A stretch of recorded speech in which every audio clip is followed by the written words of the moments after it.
リンクスタート。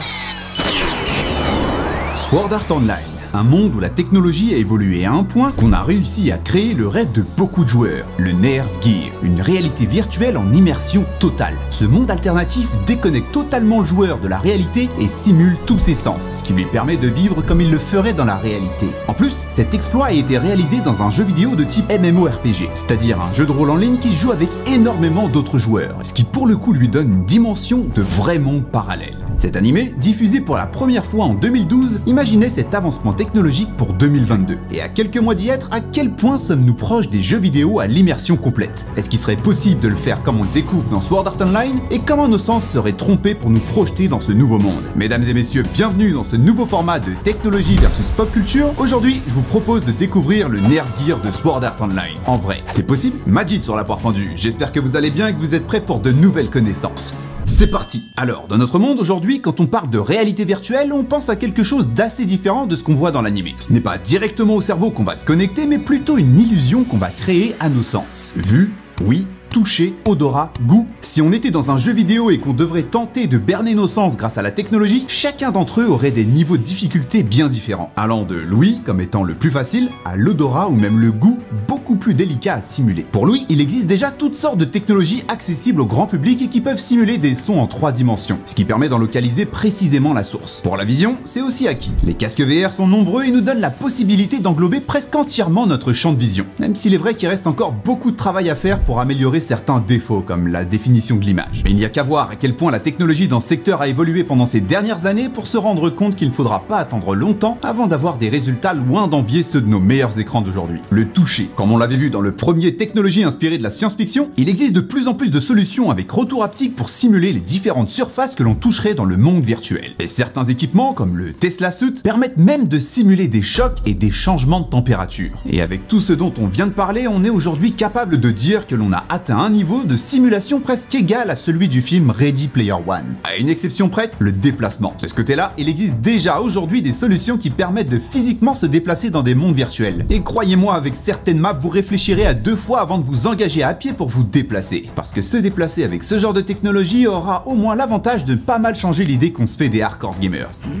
Mais malgré tout ça, il en faudra beaucoup plus si on veut atteindre ce qu'on appelle l'immersion totale. Et pour pouvoir s'en rapprocher un peu plus, il faudra s'attaquer à la simulation de sens jusqu'ici encore très peu explorée. À commencer par l'odorat, un simulateur d'odeur inventé depuis longtemps pour la télé et qui existe maintenant aussi pour des appareils VR pour simuler les odeurs. L'idée est intéressante, mais le système d'arômes utilisé est le même que celui des cigarettes électroniques qui sont interdites aux États-Unis, ce qui du coup rend aussi cette technologie interdite dans le pays. Pour le goût, il existe aussi des systèmes d'électrodes à placer sur notre langue qui donnent l'impression d'avoir un goût proche de la menthe quand l'électrode est froid et pimenté quand l'électrode est chaud. En étant intégré dans un verre, on pourra alors donner un goût sucré aux boissons sans sucre. Et pour continuer encore plus loin, des électrodes placées sur les mâchoires pourraient même, par des stimulations électriques, donner la sensation de mâcher un aliment. Ces avancements de technologie incroyables nous permettent alors de voir que l'immersion complète est loin d'être un rêve inaccessible. Mais après avoir regardé SAO, ce que je viens de vous dire ne vous aura peut-être pas suffi. L'anime nous fait rêver avec une technologie bien plus avancée. Quand l'utilisateur se connecte au Nerve Gear, le corps est comme endormi et son esprit entier semble être projeté dans le jeu. Avec une telle méthode, l'immersion semblerait encore plus réelle et on serait alors comme dans un rêve lucide. Mais évidemment, une telle technologie relève de la fiction pure et ne verra sans doute jamais le jour.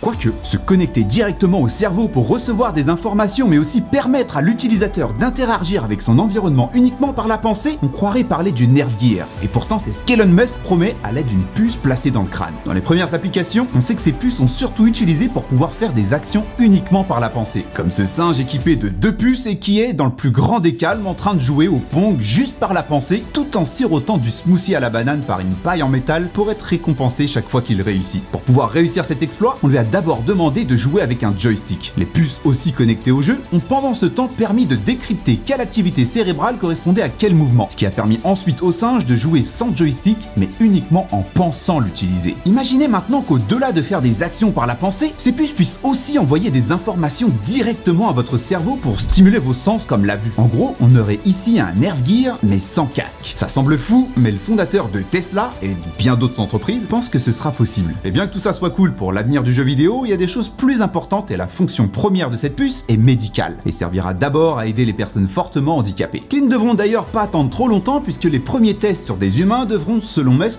commencer d'ici la fin de l'année. De toute façon, installer cette puce nécessite quand même de se faire opérer et je pense pas que le grand public accepterait de se faire trouer le crâne pour pouvoir profiter de ses jeux préférés. Faudra alors une version plus soft du Neuralink. Mais savoir que de telles technologies sont possibles reste tout de même incroyable. Pour les plus impatients et grands fans de télékinésie, sachez qu'il existe déjà des technologies disponibles qui vous permettent de contrôler vos jeux par la pensée. Et ce, sans passer par le bistouri. L'EEG, pour électroencéphalogramme. Un ensemble de capteurs qui mesurent l'activité électrique du cerveau. Un ordinateur pourra ensuite décrypter ces informations et les traduire en actions que l'on cherche à exécuter. Cette technologie est très loin d'être nouvelle, mais ce qui est intéressant pour les gamers, c'est quand on sait qu'il est tout à fait possible de la combiner à celle des jeux vidéo et casques VR. C'est exactement ce que fait le Luxid Link, qui est compatible avec le Vive Pro et l'Oculus Rift S. Mais pour les tests que j'ai pu voir dessus, il semblerait qu'on soit assez limité dans ses possibilités pour l'instant. Le Luxid Link utilise des barres de concentration et de relaxation qui servent de point de repère pour exécuter les différentes actions dans le jeu disponible, mais qui se limitent à des choses très binaires, comme un cube qui vole et sur lequel il faut vraiment se concentrer pour y arriver. Mais bon, faut avouer que ce casque VR couplé à cette EEG est vraiment stylé et proche de l'idée qu'on se fait du Nerve Gear. Jouer des heures sans le moindre mouvement.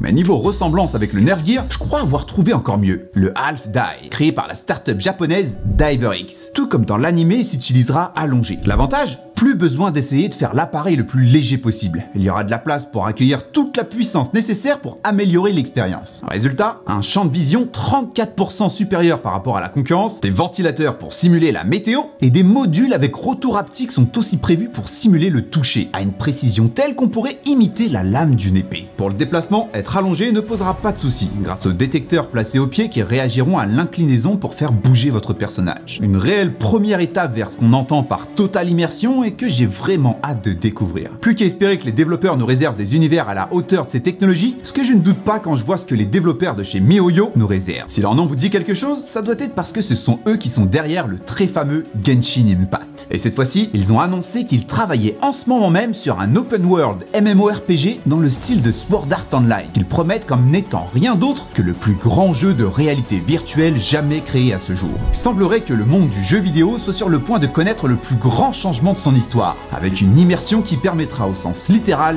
de passer à travers l'écran. En attendant, c'est tout pour cette vidéo, j'espère que vous avez aimé ce nouveau format, ou comme je l'ai fait aussi pour l'épisode de l'Animus dans Assassin's Creed, j'explorerai les technologies du monde virtuel en les imaginant dans notre monde. Je compte sur vous pour le pouce bleu si vous voulez soutenir la chaîne. En attendant, c'est tout pour moi, je vous dis à bientôt pour de nouvelles connaissances.